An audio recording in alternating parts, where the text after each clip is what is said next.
the tools change dramatically, but how you come at an issue, what you need to know, and of course, our knowledge about what we need to know has expanded enormously uh, uh, because of shortcut intersectionality.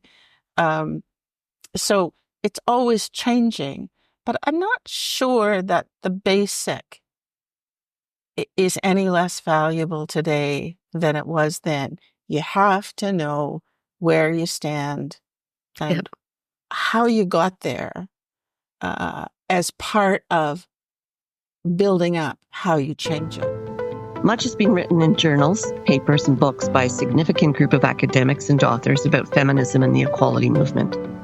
And there's a growing inventory of productions about women in Canadian life. We want to add more. The Women's History Project is a nonprofit organization launched in 2022. Our ambition is to promote and showcase women in Canadian history. We want trailblazers, leaders, authors, and historians to tell stories about women in the labor movement, at work, in the media, women who took to the streets, equal pay, maternity benefit, the right to have your own bank account. We want to get women who are still living to recount their challenges and campaign. History is rich with stories about advocates, activists, and women in public life at the community, provincial, and national levels, across Canada, in small towns, on farms, in urban areas, women who have used their voice to make a difference. This is 1,000 Voices, 1,000 Stories. Beth Atcheson, lawyer, public servant, activist. Beth is a feminist activist campaigning for women's constitutional equality, human rights, and philanthropic causes.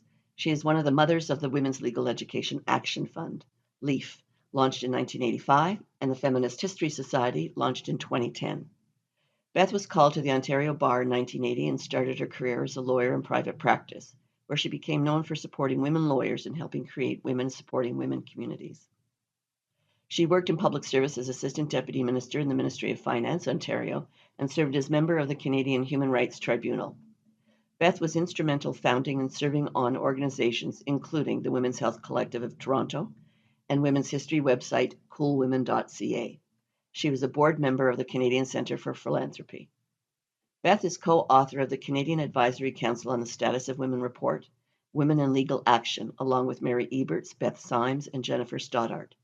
Beth and Lorna Marsden co-edited White Gloves Off, the work of the Ontario Committee of the Status of Women in 2018, Second Story Press, part of the Feminist History Society book series. White Gloves Off tells the story of the organization's work in their fight for equality for women in Ontario during the 70s and 80s. Thank you for joining me, Beth. Today, this episode, we're talking to Beth Atcheson, lawyer and feminist activist in the Campaign for Women's Constitutional Equality, public servant and dedicated volunteer for human rights and philanthropic causes, and part of the Ontario Committee on the Status of Women. Thank you for joining me, Beth. As in my previous conversations with other women, I'm always interested in hearing about the beginnings, the journey, and the inspiration of your story. You've spent a lifetime working on women's equality, philanthropy, and human rights issues. How did it start? Like, who were your influences? It was an evolution. I don't think most of us are born activists. So my start, like a lot of women I've worked with over the years, I was born and brought up in Fredericton, New Brunswick. My grandparents were village and rural. I was fortunate enough to be a boomer, and the big thing for us compared to the generations before us was relatively easy access to education, and in particular higher education. I came through a great high school system where we mostly were encouraged to have our own ideas. Yes. I've always been fascinated by how things work. I like to be in discussion settings. I have opinions. Certainly in the early years, they weren't particularly informed opinions. And then I just kind of rolled along. I went to university. I was a parliamentary intern for a year, which was an enormous privilege. And In Ottawa? in Ottawa, Nice. and saw politics firsthand. And politics, of course, is a kind of activism because virtually everyone involved in politics is there to try to do something positive. It doesn't always feel that way, but it doesn't always look that way. We don't always interpret it that way. And then I decided I should go to law school rather than do graduate work, which actually I wish I'd done the graduate work because I think all these things open you up. But when you were a parliamentary intern, that would have been quite an interesting period because I would expect there were few or no women in parliament. Very few. I was an intern in the 4th or 5th year of the program, 1974, 75. Oh, okay. So there was 2 women in cabinet then? Yes, there were 2 women in my year as an intern. Now, actually, I don't even think this is the first year it's happened, but now women often are more than 50% of the program. It's only 12 people a year. Mm-hmm. It was 10 when I was there. So, but it was one of the things about that program is that it has an education component. So you meet all the major players at the federal level, and you get a real sense of the nature of government. And you work in MPs' offices, so you also get a real sense of the mix of kind of day-to-day work helping Canadians and the policy work. So off I went to law school, and that then starts a whole other journey because of the people I meet and the issues I encounter. Where did you go to university? I went to University of New Brunswick for a history degree and University of Toronto for a law degree. Well, talk about history for a minute. Given your background with women's history work, because you've done a lot of it, and starting with the Feminist History Society, can you share your thoughts on the importance of recognizing women's role in the history of Canada? And,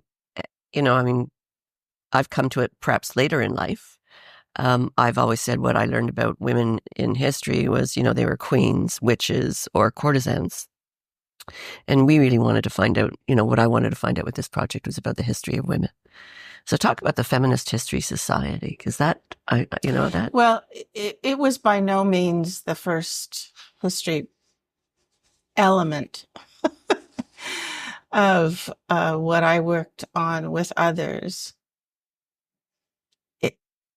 A couple of comments. The first thing is that virtually every project we embarked upon, we had to learn the history. So the very first project I worked on was on to try to get the Ontario Minister of Health to agree to designate a freestanding clinic as an abortion clinic, a legal clinic under their criminal code. You start those kinds of projects, the very first thing you have to do is situate yourself in the continua. Why is it a problem? Yes, there's a legal element, but there's all kinds of other elements. And so we worked on that clinic. That clinic didn't happen because Dennis Timbrell turned us down. And of course, there was another group. You've spoken to Judy Rebick. They were prepared, bless them, to set up a clinic that wasn't in compliance with the law, which of course was extremely important in how the law changed in Canada. when we started with LEAF, we started with the history of how women were engaged in legal action.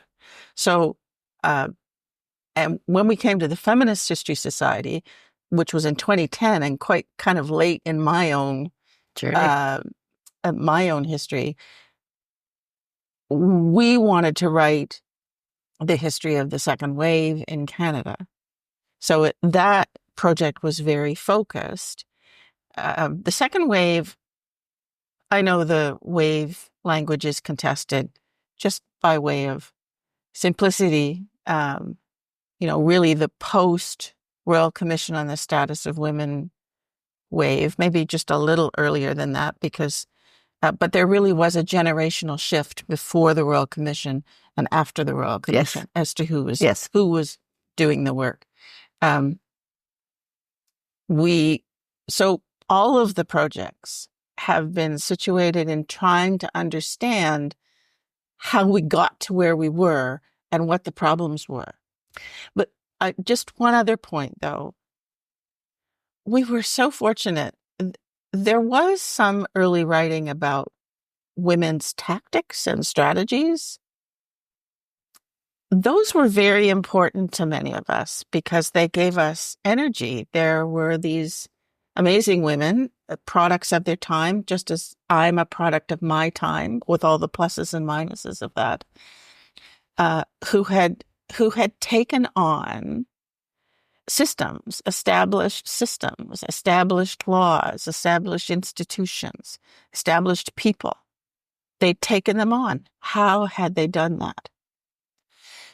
But we were very fortunate because there was a surge of women in academia who had this knowledge and who were very active and shared it very widely.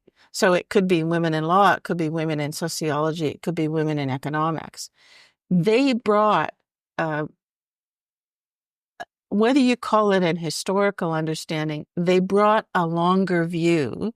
And of course, they were actively engaged in this explosion of research and analysis, which over time became available to us.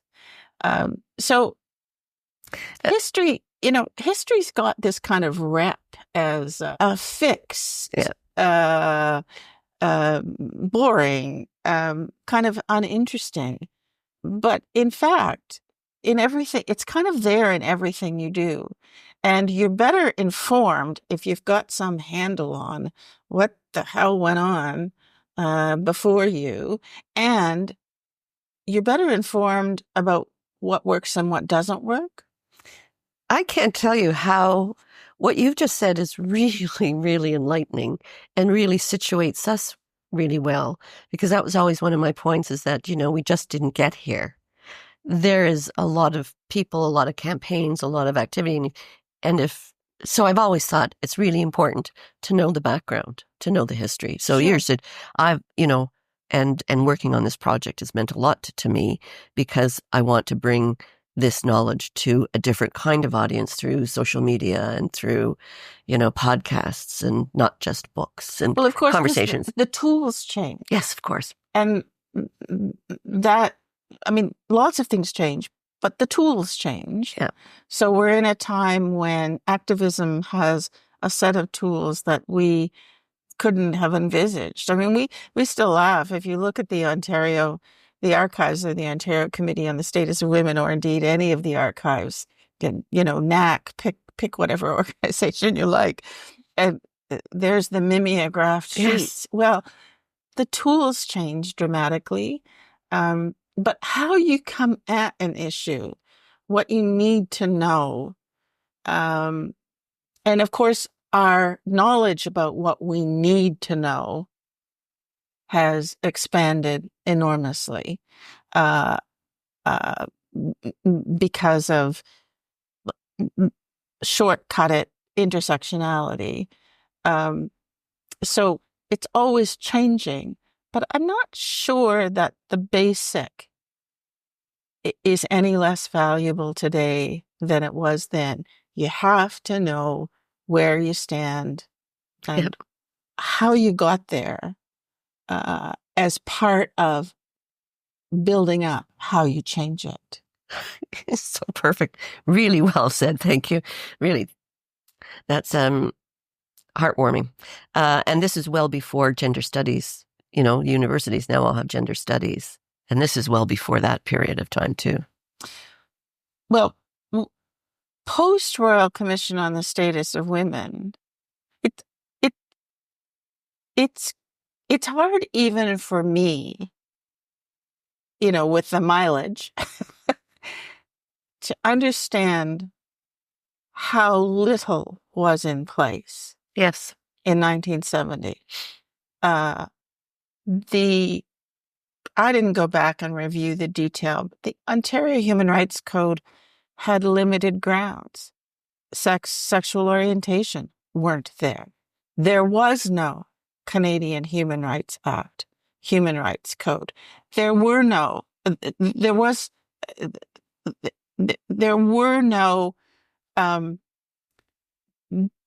basic laws and structures that we have now. That's what the early work was about. Certainly on the Ontario Committee on the Status of Women, the early work was to get women to the point that they had economic independence. The theory being, if you have economic independence, you then can navigate really virtually anything you have to navigate.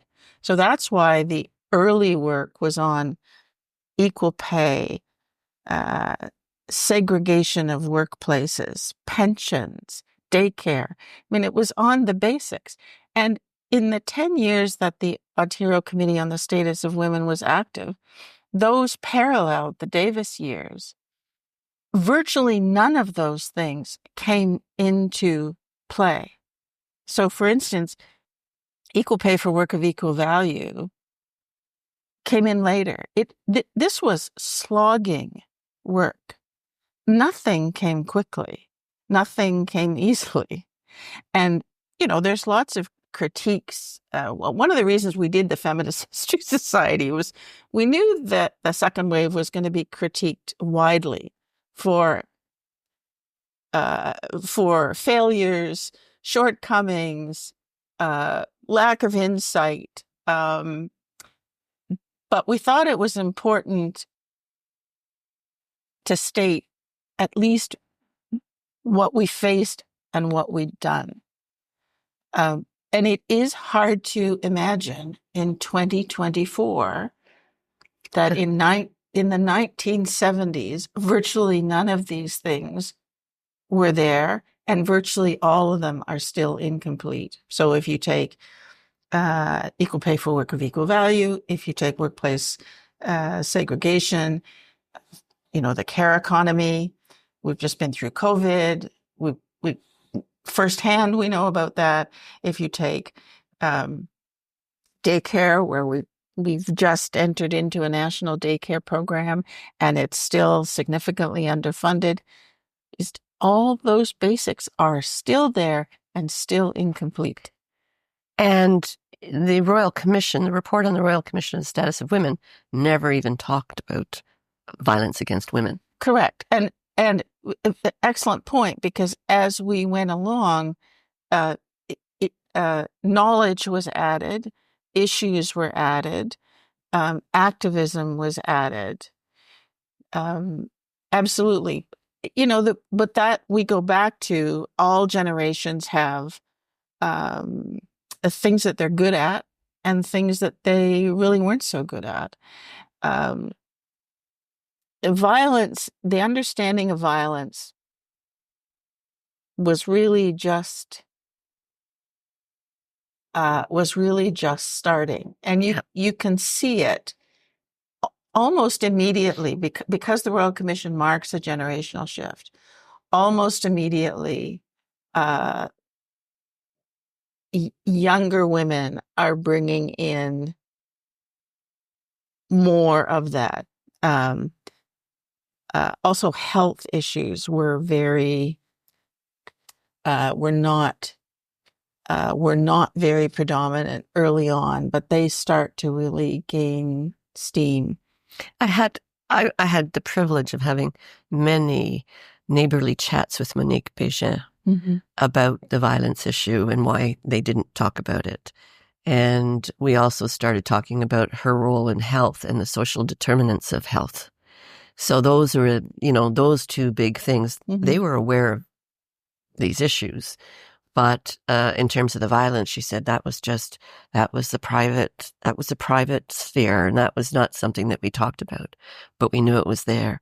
And it was after that, I guess, in the early 1970s, where they started creating the women's refuge, women's centers, or the women's shelters, the whole women's shelters movement. So I would presume that report would have been, the shocking omission of domestic violence, and then women needed to leave their homes to be safe. It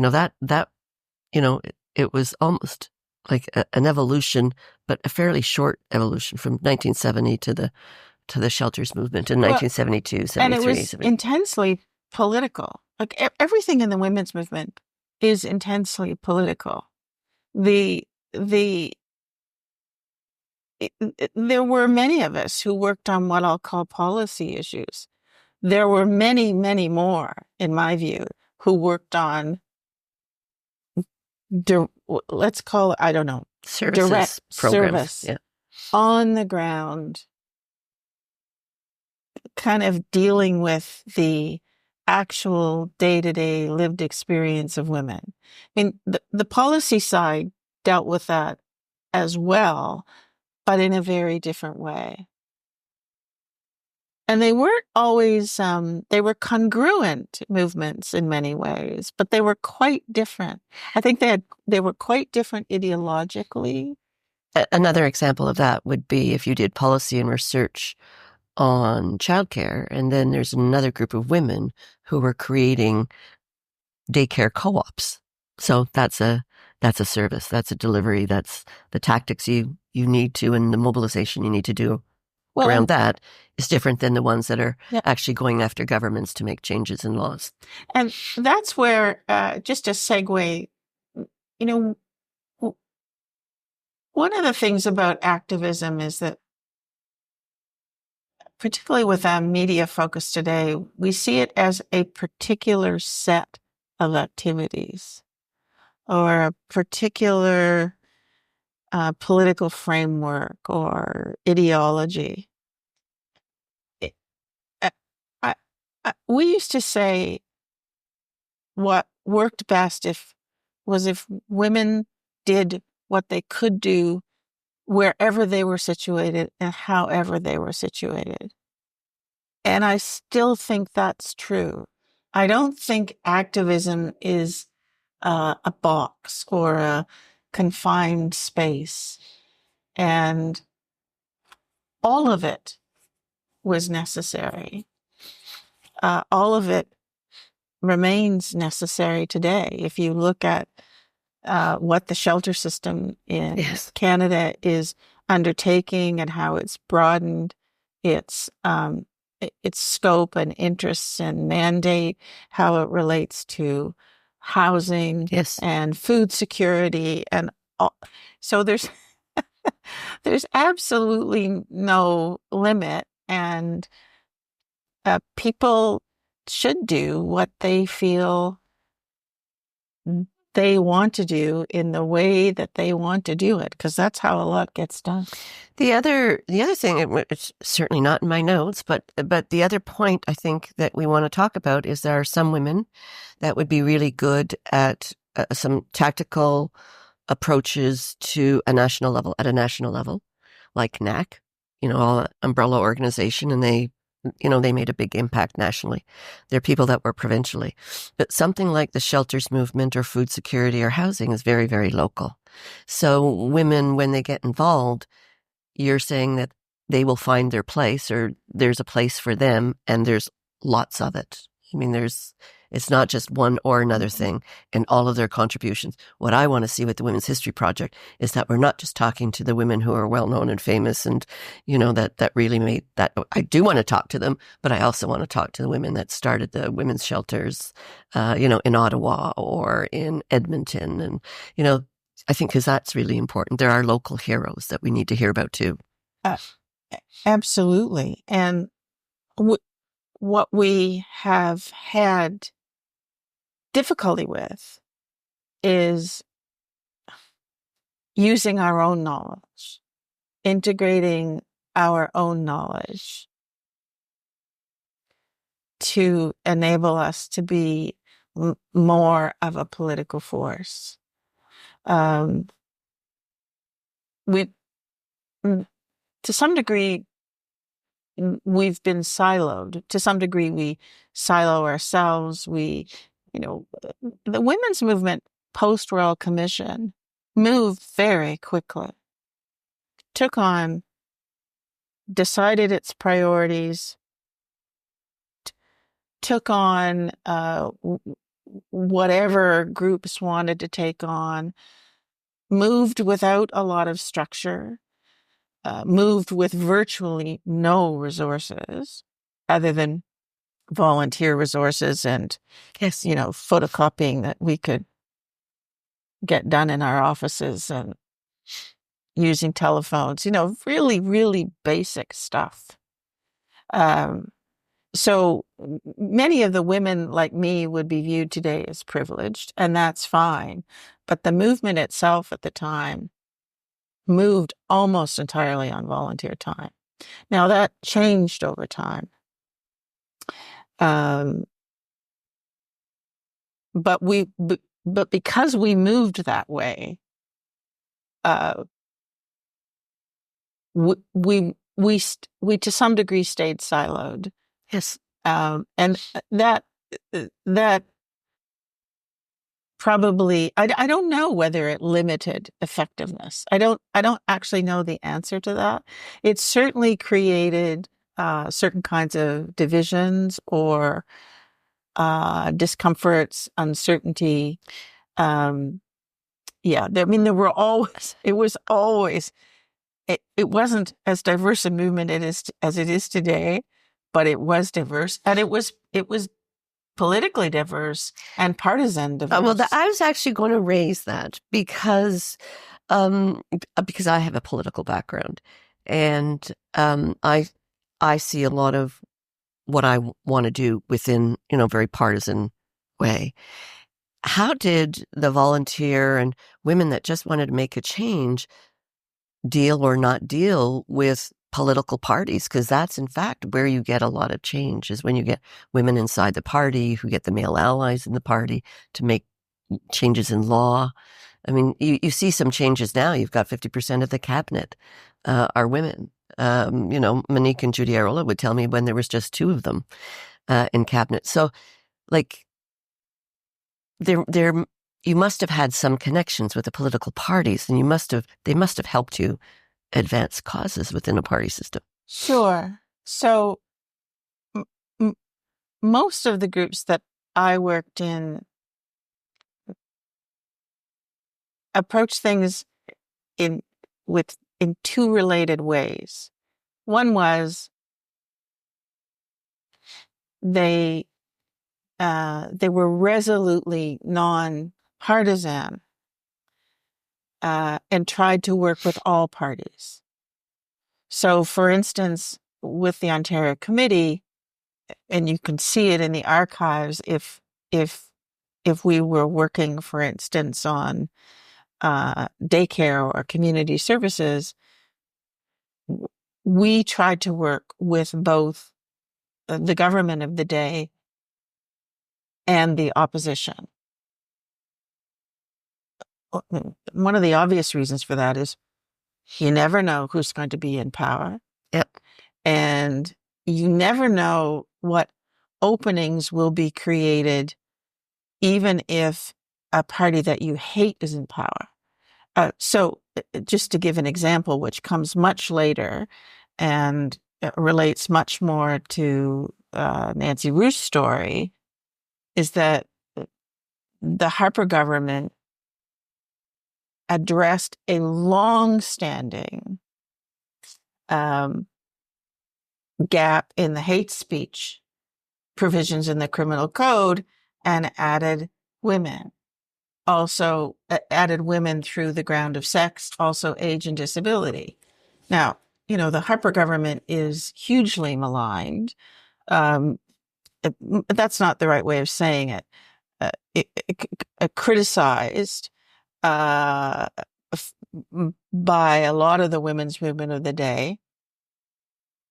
I'm not going to, go down that rabbit hole. But what's interesting is that virtually any government can produce something for women. It can also produce things that harm women. So you just never know where your openings are going to be. I don't know to what degree that goes on today. It's extremely difficult to do. And one of the reasons it was doable is that the early groups appeared to be, they had women in them who represented the major parties and who were active in the major parties, but they didn't necessarily bring that to the women's work, but they had those networks. Yep. And they used those networks. It's also arguable, I'm not an academic, so it's also arguable that the politics also fractured women's organizations. It was probably part of the fracturing that went on at the National Action Committee. It is very, very difficult to do, and it's heartbreaking to do because you're working with, when you work cross-party, you have to work a particular way. Yep. But there have been some successes. One of the things that happens when you work on public policy is that you go in with a preferred position, with a set of recommendations, and they can be at a very high level or they can be down to a very granular level about changes you're seeking. Often you're talking to yourself in a way, and you don't get very far with government. But if you do get somewhere with government, it can become a form of negotiation. And this is a real challenge for groups, I think. It was a real challenge for us. We always did have people. It was incredibly important with respect to the Charter, both with respect to Section 15 of the Charter, the equality rights provision, and Section 28 of the Charter, which was the provision that was added after the ad hoc conference. And those came about because there were highly knowledgeable, highly effective women, not necessarily of the party in power. They weren't necessarily politically active, but they went in to negotiate with government. And negotiation with government usually means a narrowing. Yep. A selection of what's going to win and what's going to lose. And that is a critical role if you want to make change vis-a-vis government, because there's all kinds of other ways to make change.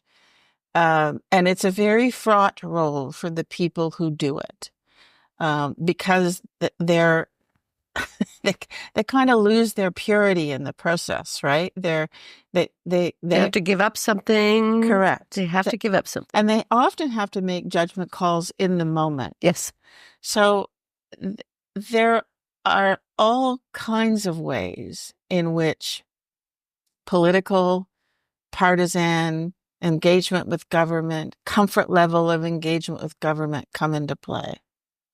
Now, I want to take you to, after the Charter, after the repatriation and the Charter of Rights and Freedoms, and governments, provincial and the federal government, those new rights and freedoms, privileges, whatever, they didn't come into effect right away because the governments had to change. They had to go through their own laws. Well, they said they did. And they did go through their own laws, and they did virtually nothing. Oh. We worked on there were 3 or 4 statute audits done across the country by women's organizations that were significant documents that raised significant policy issues that related to statute. And the governments fiddled at the edges. I mean, the 3 years was not used well by government. Interesting. That's like nobody knows about the statute audits, but tell us. Well, women in British Columbia, women in Manitoba, for sure. We did a big one in Ontario. We all done as we volunteers. All done as we often did. We created a new organization called the Charter of Rights Educational Fund.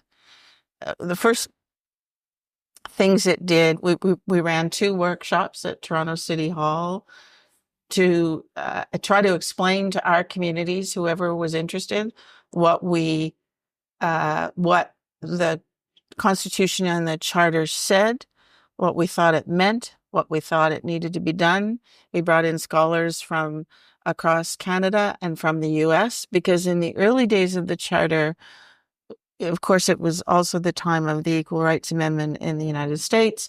And we learned from the US experience. We didn't adopt their way of doing things, but they had legal defense funds. They had some experience with litigation. So we ran those, and then we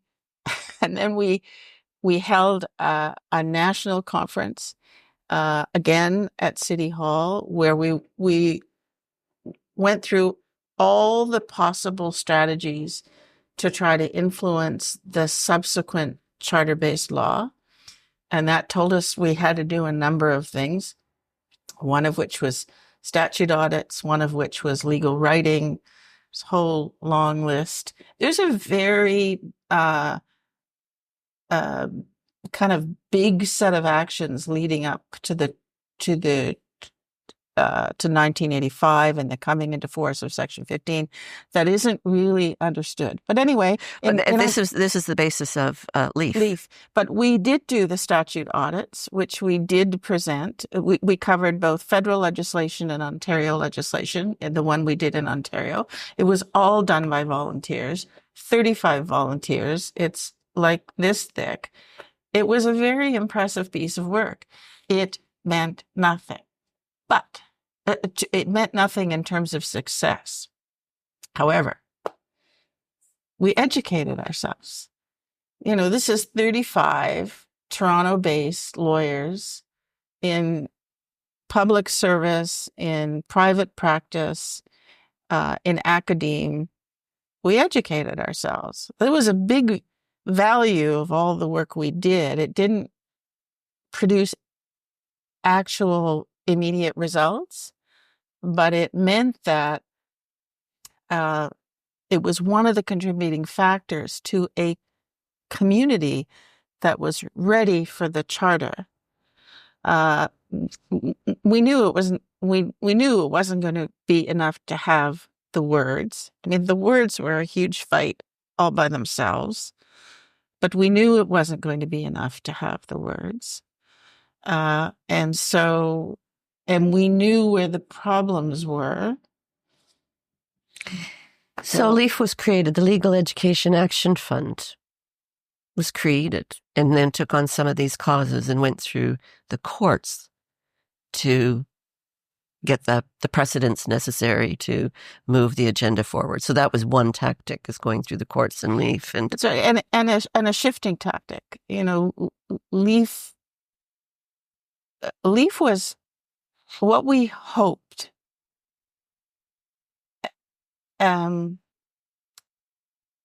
was that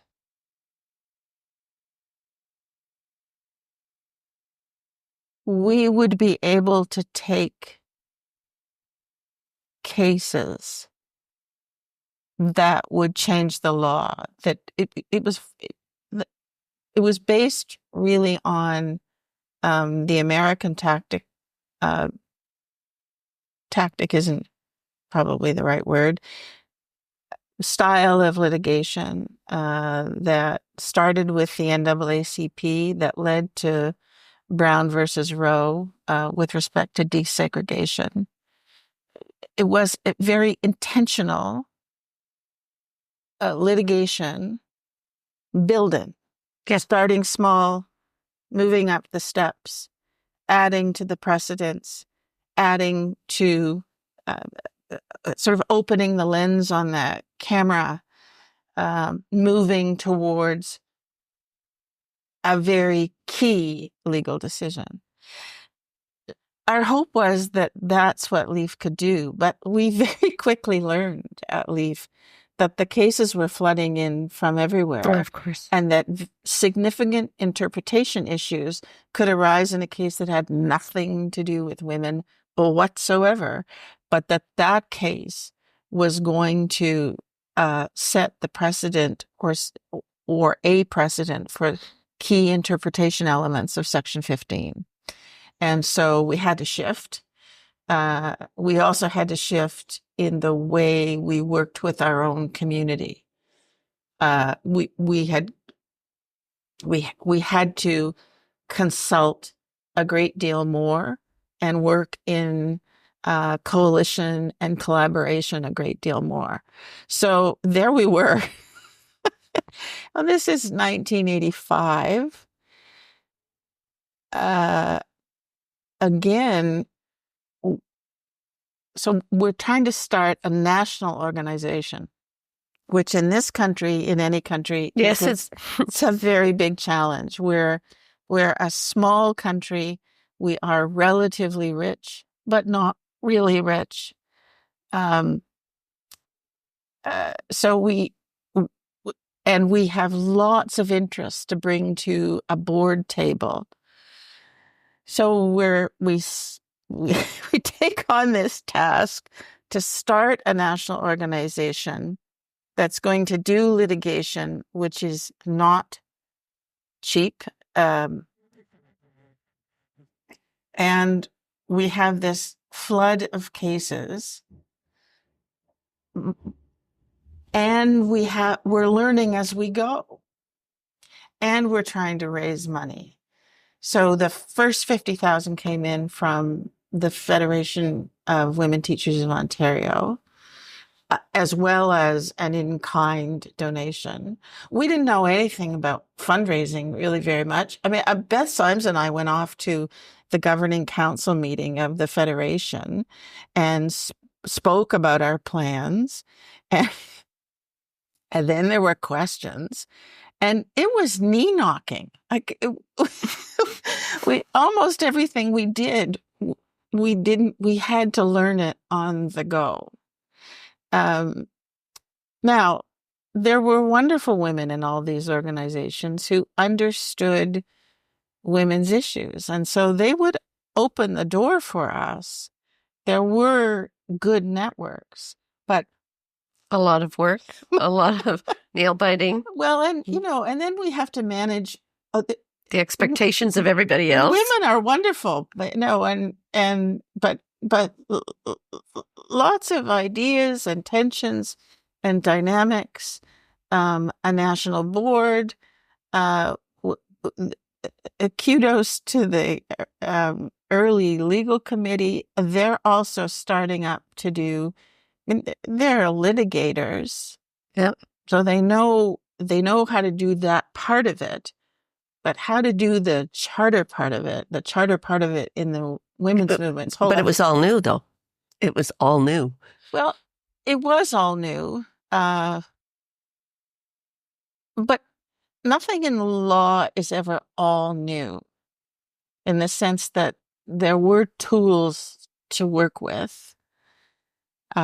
So, I mean, many of us would say we don't remember much of those years. We were also all holding down jobs. Yeah. And many women in these organizations had families.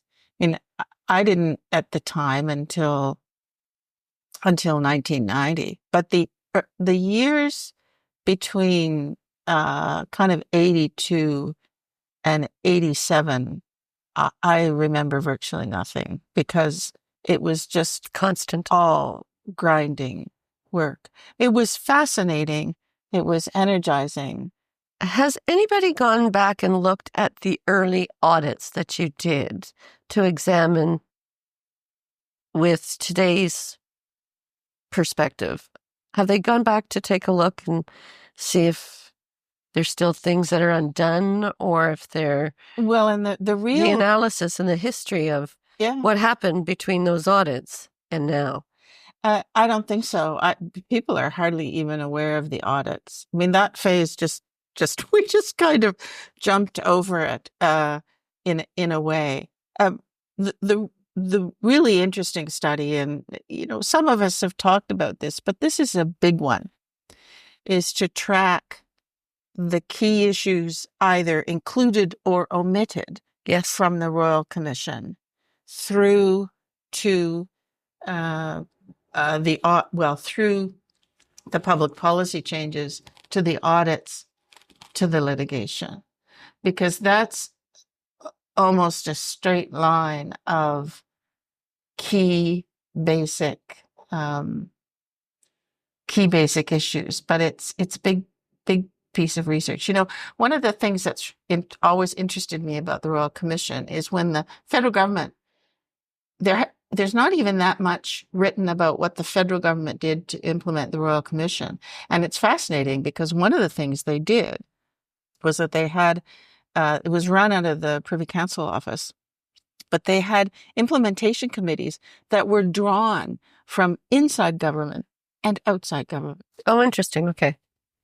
But no, nobody's ever tried to do because that would be quite interesting, is to find out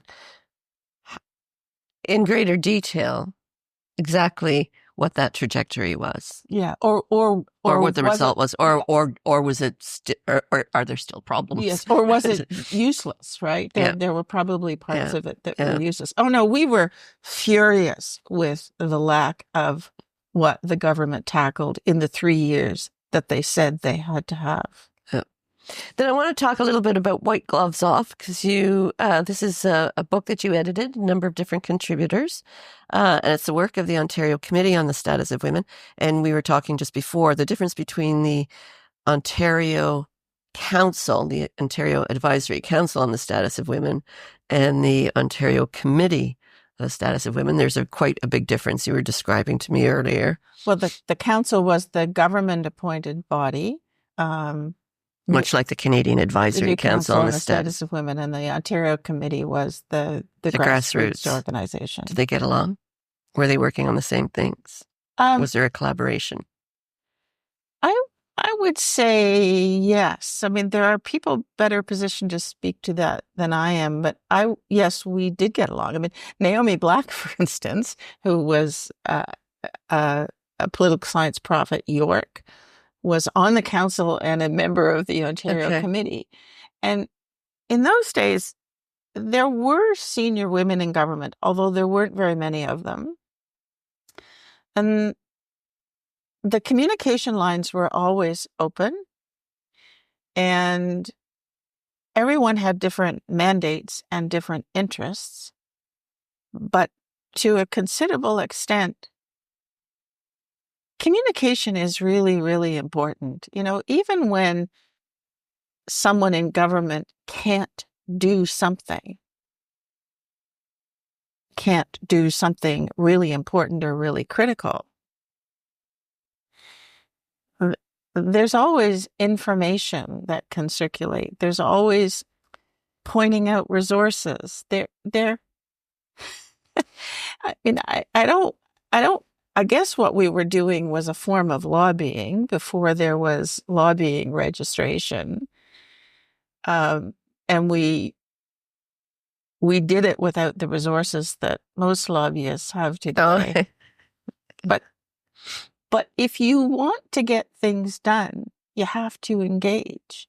And the way we engaged often was with the women who were there, the women who were elected to the legislature, the women who were civil servants, the women on the council, etc. There were descriptions of reports and presentations made, you outlined some of them, to provincial governments relating to the OCSW.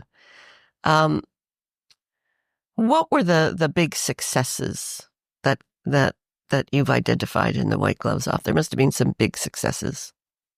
And you've talked about some of the disappointments. Jeepers. I remember it as water on stone. The success was to keep pounding on the doors. The big successes didn't happen until really after the Ontario Committee, because for the Equal Pay Coalition, we say it in the book that we pounded on the pavement and pounded on doors, but we didn't get very far with the Davis government. And in fact, one of the reasons and we weren't alone. If you looked at the OCSW mailing list, we were in touch with kind of our peer groups in most provinces, because most provinces had organizations that started up after the Royal Commission to try to get change in their context. One of the real reasons so much effort went into the charter, the reason we saw the charter as an opportunity was because the change was so slow in coming after the Royal Commission. It was kind of defeat after defeat after defeat. So it wasn't a period of big wins at all. And those working particularly on economic empowerment, had some difficulty with the shift to using the law. But it was, as I say, one of the real reasons for the optimism about using the law was this grind in the 10 years after the Royal Commission. You describe in the last chapter of your book some really interesting, it was the insights about, and maybe this is what the successes are, is the learning, the networks. I mean, you go on to great detail about, okay, we weren't successful here, but this is what we learned. This is, how we did it. So there's some poignant points that you articulate in the last chapter, because it's a view from 2017 looking back, and you say, but we did this, we did this, we did this, we did this. Well, and it wasn't the changes in legislation, but it was, if you look at what we were trying to achieve, it was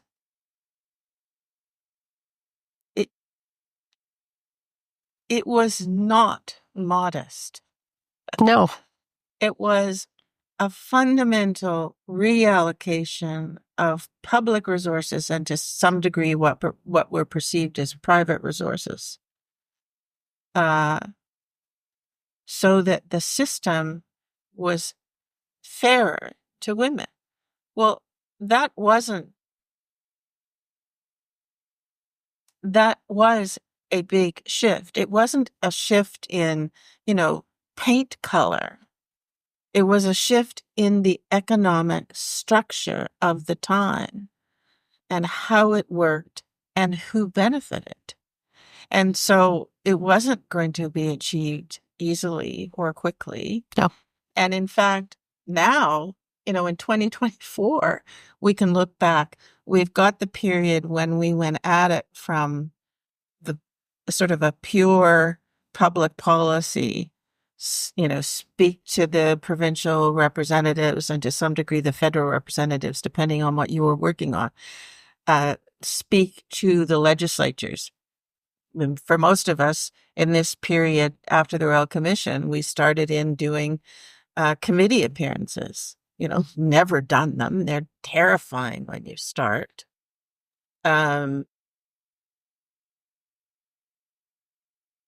We're almost entirely speaking to men, no matter where we were.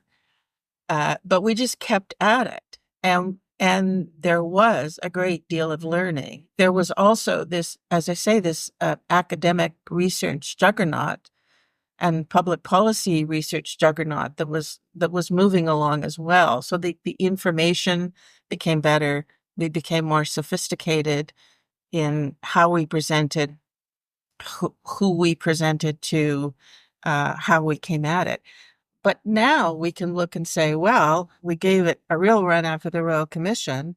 We've given it a real run in charter litigation, which hasn't moved some of the bigger markers either. Where does that take us now? And it takes us to where we've always been, but I think in a very clear way, is that it's hard to drive change through elite institutions without there being a really good base of support. Votes count. Women don't tend to vote on women's issues. Women in Canada, people in Canada tend to vote for parties. They don't tend to vote for issues. That's what the research shows. So we've, looking back now is really quite interesting. 50 years on from the Royal Commission. It above all underlines how hard it is to change the fundamentals. We are still working at some fundamentals. Yeah, it's the systemic changes that have to be made. We were talking about that a couple of days ago with Michelle Landsberg and Judy. We're talking about some of the, you just can't turn it around. That, it's generations and generations. I also wanted to talk, I want to move away from this and move something else about your life that Nancy Ruth suggested that we talk about some of your work with the Women's Health Collective. Well, I think that's where some of us really that's where we cut our teeth.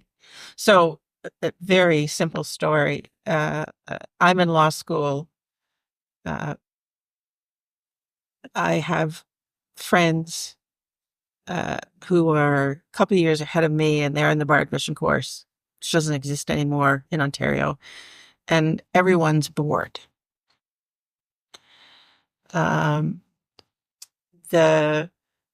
I think I've got the name right. The Badgley Commission report on abortion in Canada is about to come out. We decide we need a project. Some of us have worked on projects of other kinds before. Constance Backhouse and I, believe it or not, did driver and road safety as an activist project, and that's in fact where we met. So, but we want something to do, and we want to make a contribution. We take a look at the Criminal Code of Canada, and it says that legal abortions can be conducted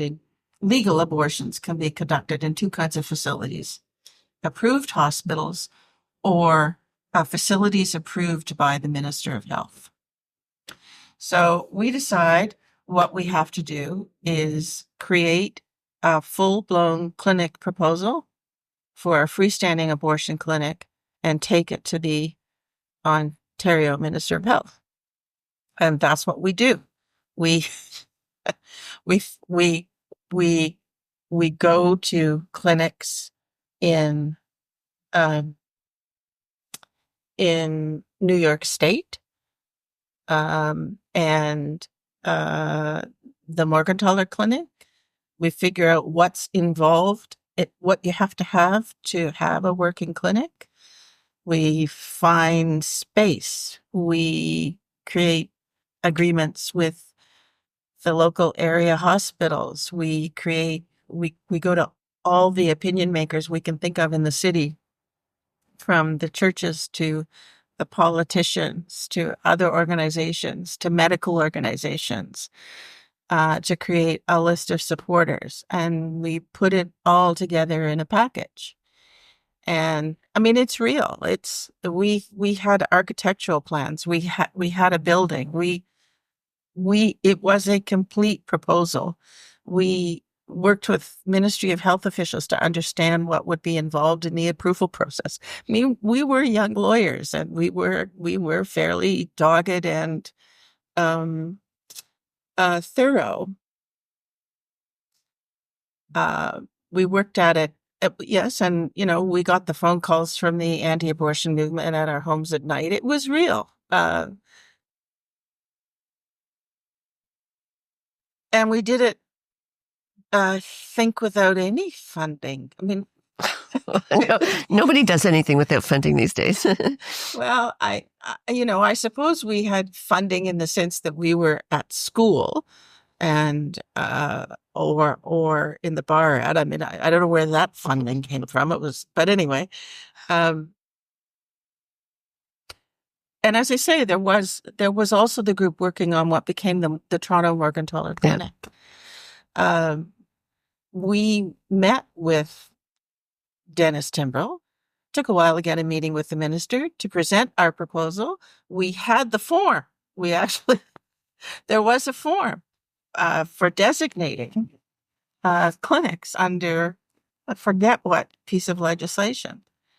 And we knew we were in trouble. I mean, did we ever think we were going to get approval to do this? I don't think we ever really asked ourselves that question. We were going to give it our best shot. And we met with Dennis Timbrell. I can still remember the office. I can still remember him pulling out a drawer, and practically the first thing he said to us was, "When I had lunch with Cardinal Carter last week." And of course, Cardinal Carter was the Archbishop. I think at that point, that was a kind of telegraphing. No kidding. We all remember that moment in different ways. But anyway, long story short, we were turned down. But in the course of getting the support for that proposal, I was at U of T Law School. Mary Eberts was a professor there. And Mary said, "You should ask the Ontario Committee on the Status of Women for their support." So I went off to a meeting of the Ontario Committee on the Status of Women, which is where I met this amazing group of women. I don't think they would be offended to hear me say that I was on the younger end. They were, by this time, pros. And that's where I learned a great deal, was at the Ontario Committee on how to do things. And what happened with the Women's Health Collective? Did it just... Well, once we couldn't get the clinic approval, we had a choice, which was to try to do it without proper status under the criminal code. And we weren't prepared to go that route. We were all young lawyers. We believed in the law. We also believed I give an enormous amount of credit. I'm sure you talked to Judy Rebeck about her work on the Morgentaler Clinic. There was another group. These groups were not, we had one member who kind of liaised with them. I think we were sort of the more corporate group, even though we weren't corporate, but I think that's how we would have been perceived. They, to the great credit to them, went ahead. Yeah, they were more radical. They were more... Yeah, they had different politics. Yeah. Which again, was very, very typical of the time. Very typical of the time. This is really interesting. And what are you doing now? Like, what kind of... Because I understand, too, you do a lot of things around philanthropy. And And, you've worked very closely with Nancy Ruth, and you must have your own projects now. I presume you're still active, and Well, what are your interests now? yeah. So you know, my paid work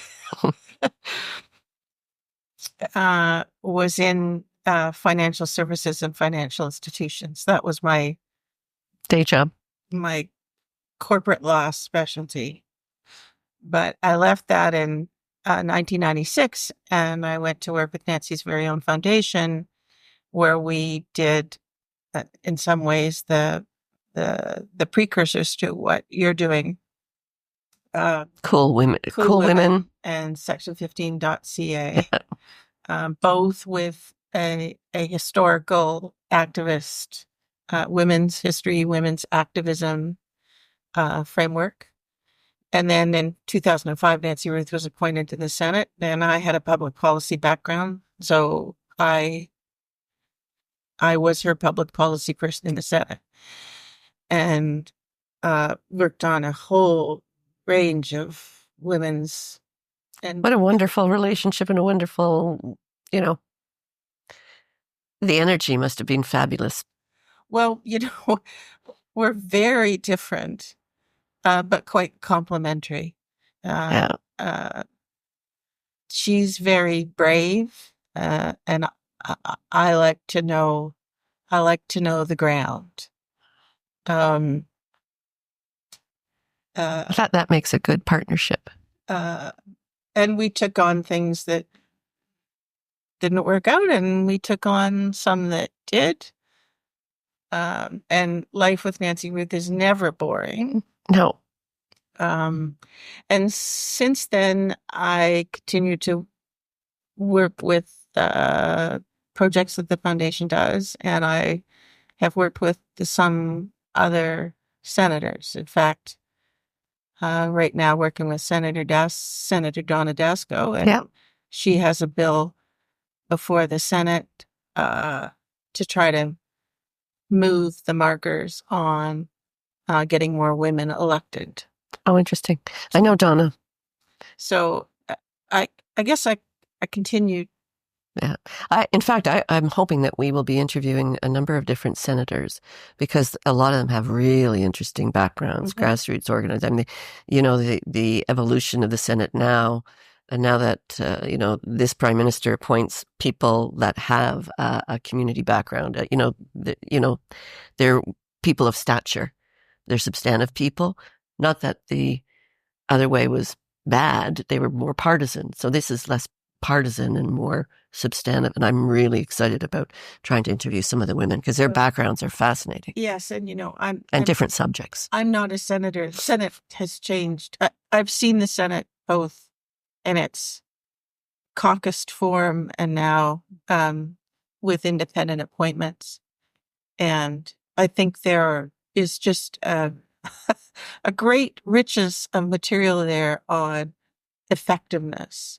Yes. And how senators can be effective. Yeah. Certainly, the Senate right now, in my view, has the greatest concentration of second wave women that we will ever see everywhere in a political body. And I want to go and interview them. Anyway, I want to wrap this up. Yep. High and low points. What would you want to do over again? What's the Beth Atcheson legacy? Oh, there is no Beth Atcheson legacy.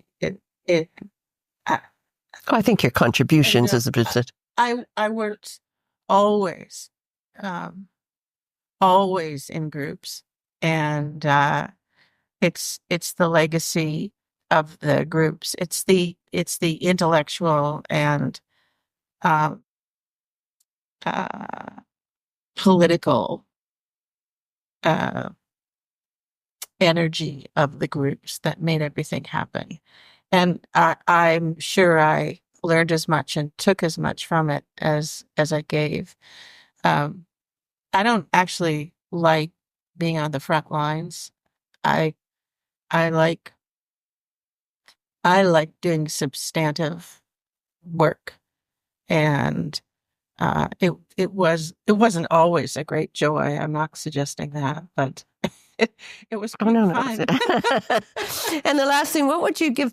I want young women to see these podcasts. So, what would be your advice to young women, students in high school or university, and they're all starry-eyed and they have their whole journey in front of them?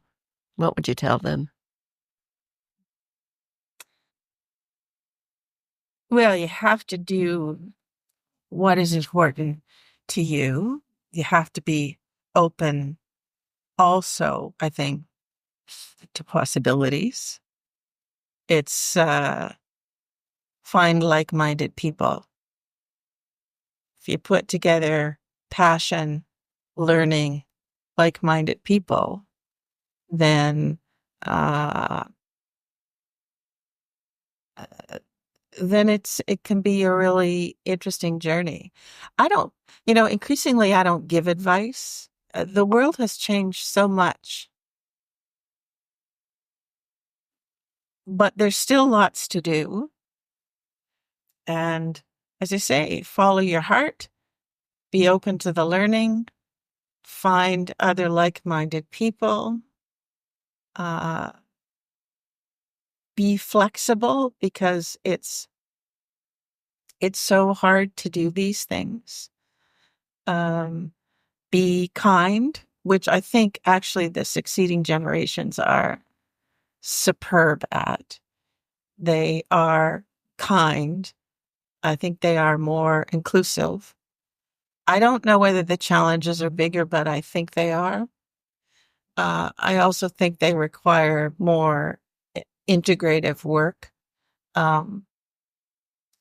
Because we were looking at women's issues. Now, when you layer on globalization, climate change, I think the challenges are Greater. bigger. I also think people are better educated. They're better communicators. They have faster means of communication. So there's some things that are very much on the plus side. But at the end of the day, you have to motivate Canadians or populations wherever you are, and you have to motivate decision makers, whether they're in the private sector or the public sector. And people are people. So that there's a lot in the past that's relevant, but it gets applied in a completely different context. But understanding people and how they make decisions is important. What a nice way to end. I want to thank you very much. This was a really thoughtful conversation. I loved it. Thank you. Thank you. I'm Deborah Davis, President and co-founder of the Women's History Project. This has been the Women's History Project production, with thanks to our sponsors, partners, and special guests.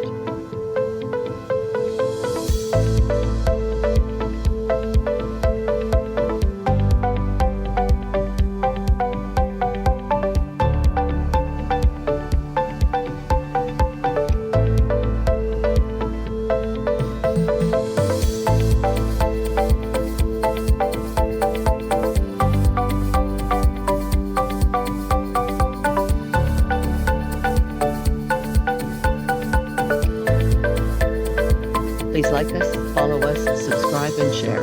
You can find out more about our first season of 1,000 Voices, 1,000 Stories on our website, www.womenshistoryproject.ca.